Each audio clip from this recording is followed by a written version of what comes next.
Mr. Mike for the Mechanicsburg Learning Center. It is a Friday and looks a lot nicer outside than it did the last couple of days here in central Pennsylvania. Today's dinosaur is a little bit more confusing than some of the other ones because it's gone by many names and it's relatively long history. Today's dinosaur is called Ammosaurus. Here's a look at what this guy looks like. Ammosaurus is, kids, you guys call it long necks. Adults, we call them sauropods. The thing that makes it unique is the fact that it probably got up on its hind legs from time to time. So Ammosaurus wasn't the biggest guy in the world. Some of these sauropods grew to 70, 80, 90, some over 100 feet long. Ammosaurus grew to probably about 13, 14 feet. And take a look at the hands. It did actually have almost a thumb spike, sort of like Iguanodon. But it definitely had 3 toes, 1 side toe, and 1 back toe. So it actually had a total of 5 toes.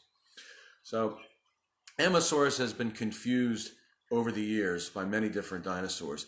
This, in fact, is not even an Ammosaurus model. This one's Plateosaurus, which looks remarkably like it, but a lot bigger. But when you're doing dinosaur little models, you can't tell how large they are. This thing was discovered in a hunk of sandstone. And they chiseled it away and found some parts of this dinosaur. And they decided to call it a lizard of the sand or sand lizard because of the sandstone. It lived about 190 million years ago. It was discovered in 1884 in Manchester, Connecticut. And one of the things physiologically that makes it unique is that, sort of like Carnotaurus that we talked about yesterday, its eyes were a little bit further to the front of its skull, which meant it had probably binocular vision and good depth perception. The thing about Ammosaurus that you'll want to know is that it may have eaten meat from time to time, which makes it an omnivore. So, over the years, it has been confused with other dinosaurs. Another dinosaur called Ankylosaurus or Anchisaurus was discovered first.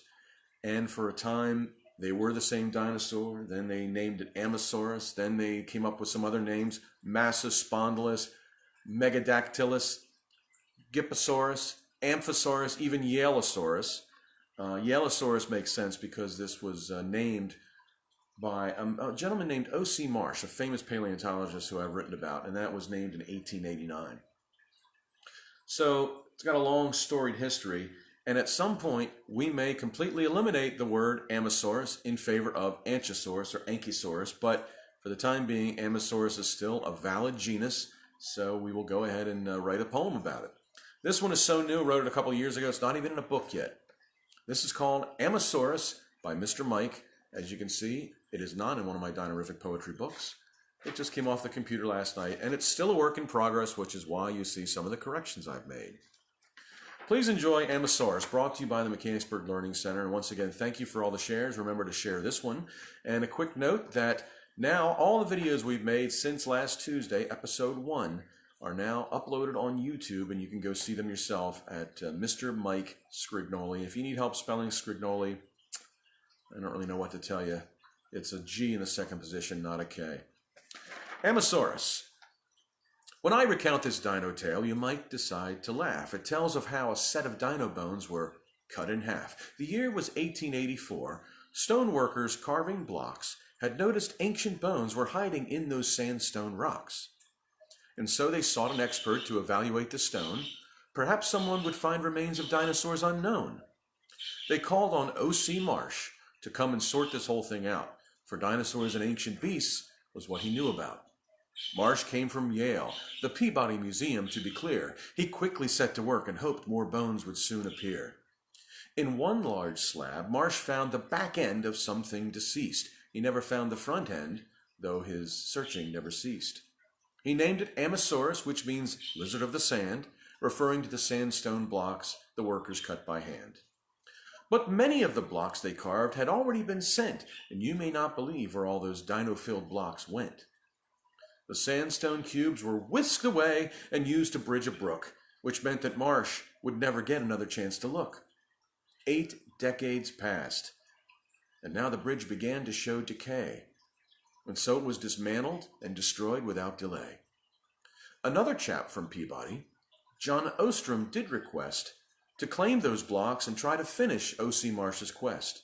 So Ostrom chipped and chiseled at the hefty, chalky chunks, transforming massive blocks into more manageable hunks. He found the front end of the dinosaur and was excited, because head and back and tail could now be reunited. It took exactly 85 long years. You do the math.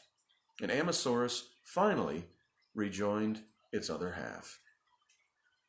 The Ammosaurus by Mr. Mike, courtesy of the Mechanicsburg Learning Center, Mechanicsburg, Pennsylvania, coming to you live now through YouTube. Every day we'll be uploading all the videos. So remember today, Ammosaurus, discovered in sandstone, and now you know the whole story.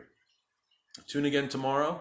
Tune 10 a.m. Eastern Standard Time, where I'll be talking to you about another interesting dinosaur. Until then, have a great day. Enjoy the weather.